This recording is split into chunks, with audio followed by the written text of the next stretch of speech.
Kiki the parrot spoke exactly like my dad and used to say things like, "Hello, doll," exactly like my dad would say to my mom. One day, the parrot was clinging onto the side of the cage and she wasn't well, and an hour later she was dead, and I wept.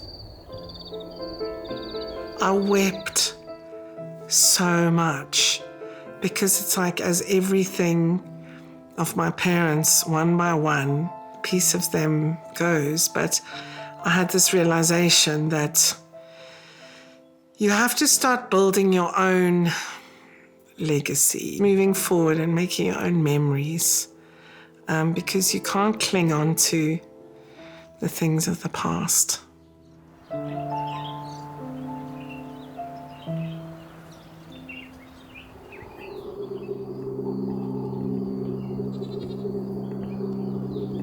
I've always been happiest on the farm.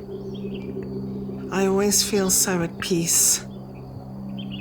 I just love it. This is definitely my happy place.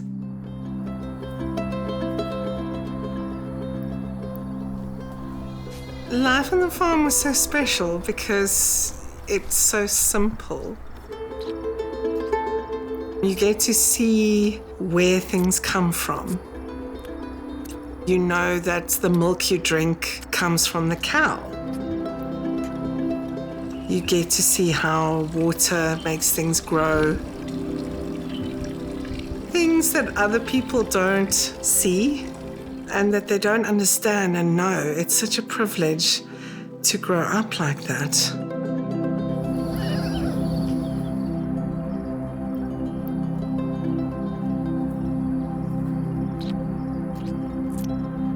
For me, it's like those moments of joy throughout the day, which I didn't have in other places except here. It's like a moment where your heart feels so full, like it could burst. Maybe it's because you stop and take time to enjoy those moments.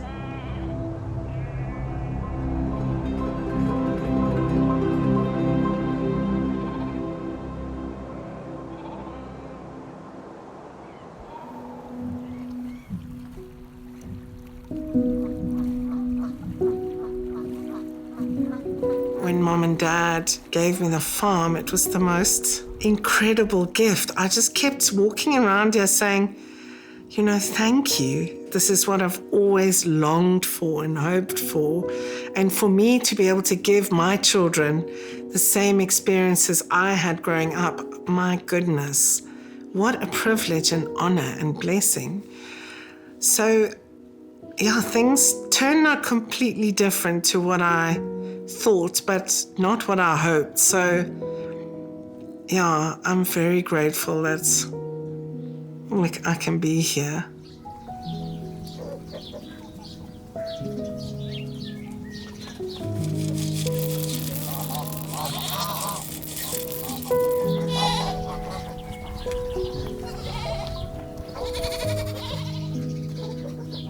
Sometimes I feel like people are expecting me to fail because I've not been doing this all my life. And I didn't go to agricultural school. And I don't maybe have the training that many other people have.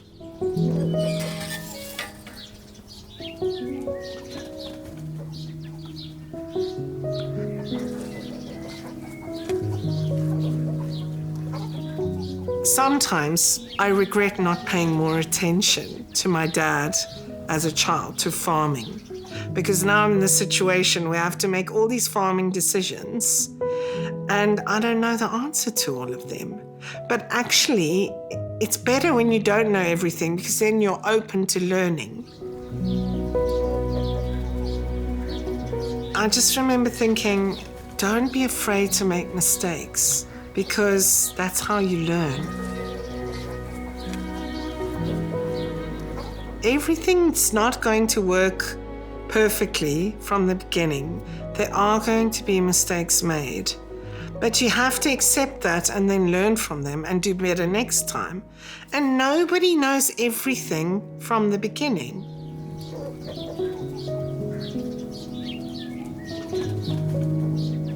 You've got to be humble and you've got to have a teachable heart. And not be set in certain ways, but to take on board the best advice that I get from other people and then to put those into action.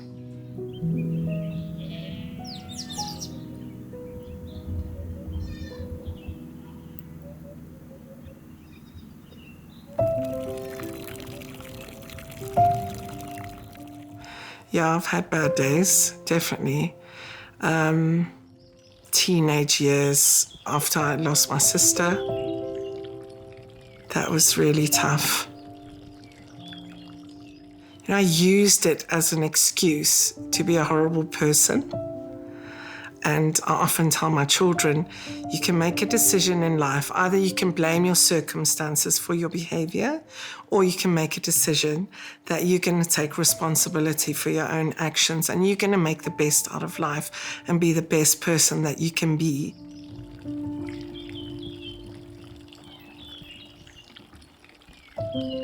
Challenges, loss, you can allow it to make you a bitter person. Or you can make the choice that you're going to accept it and that you're going to look back at all the good memories and that you're going to make the best of life and just keep living it to the full.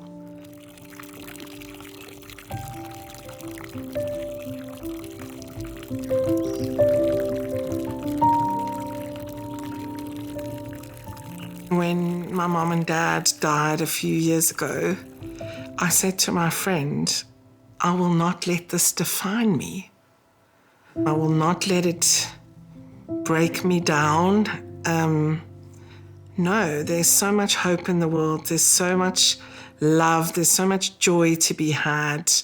You have to work through these things, these challenges, and come out the other side a better and a stronger person.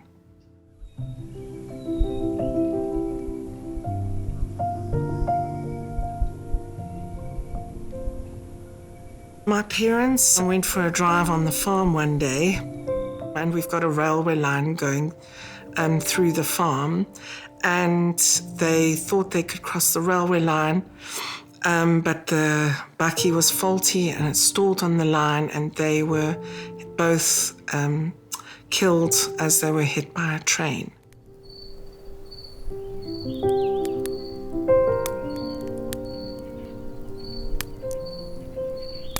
I was living in London at the time, and so I just got the call that they died. So yeah, it was a huge shock. I never got to say goodbye, which was really, really difficult.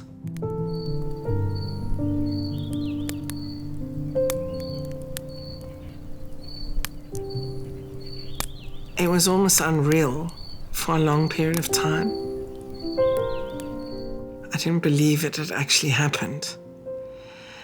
And I got here a few days later and then had to start organizing their funeral, and their will said that they wanted to be buried on the farm next to my sister.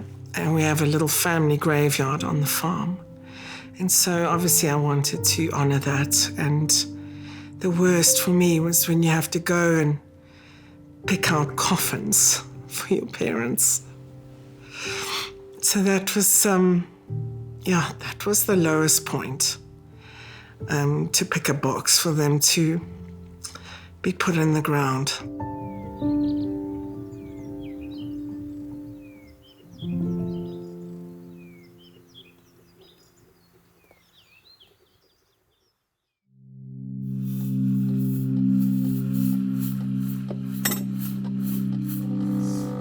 Lots of people ask me, are you doing this because this is what your parents wanted, rather than what you want or what's best for your family? And I've always been a people pleaser, good or bad, but I think as I've become older and my faith has just given me a real sense of I'm happy with who I am. I like who I am inside and I accept who I am. And I think that is just so invaluable. I think that too often people go through life wanting to be something else, trying to be who they're not.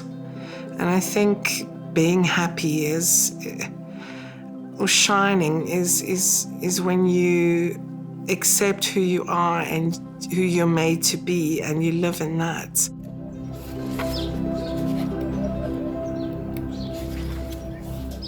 People that are close to me can see that this is where I thrive. So they know that I'm doing it because it makes me really happy and because I can see the benefits to my family. They will learn things here that they can't learn in other places. They will experience things that they will never forget, that they will take with them for the rest of their lives.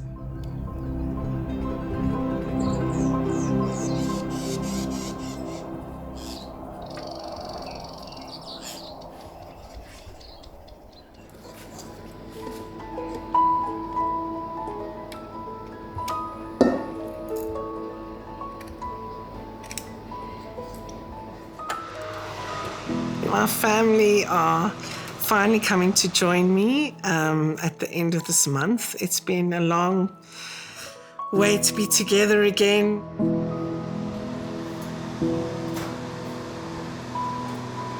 I want to see them enjoying life, enjoying nature, enjoying what the farm has to offer. All of those things are more important to me. Not how much money you can accumulate, not things. It's all about experiences.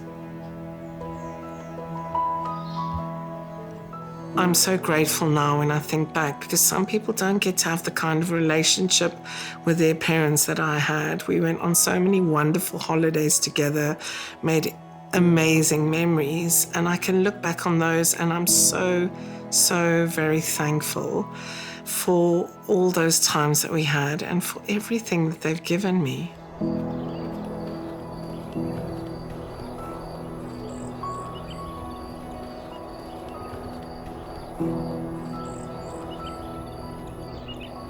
I did a bereavement course after Mum and Dad passed, and we all said it's better to have loved and lost than to not have loved at all.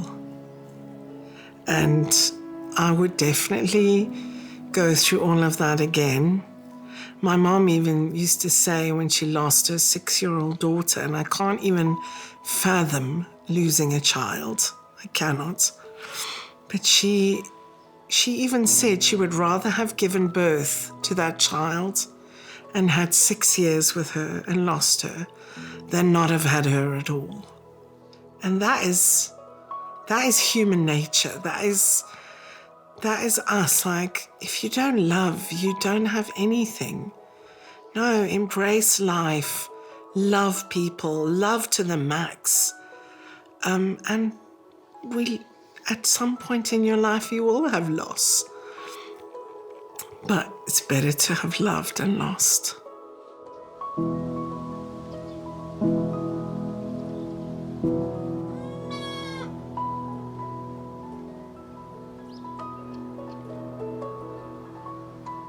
I just sensed like my dad smiling down from heaven going, I'm so proud of you, my girl.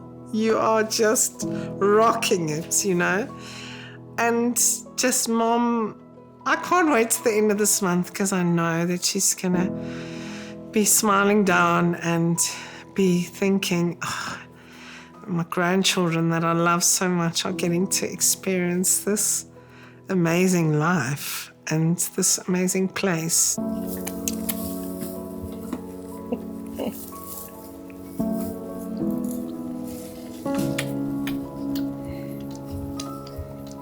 What I want to carry on is they were the kindest, most unconditional human beings. They loved everybody and accepted everybody, and people loved being around them.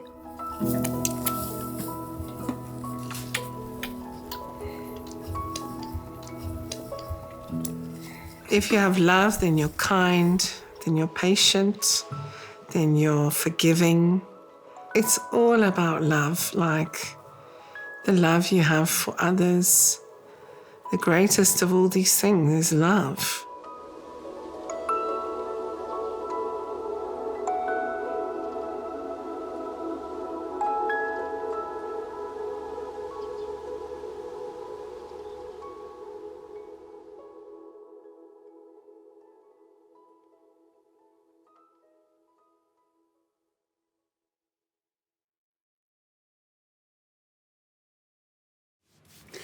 Thanks for watching our film. Every story we've made is possible thanks to the support of our patrons. And if you'd like to continue to support us to make stories that explore the infinite beauty of being human, sign up on Patreon. Thanks.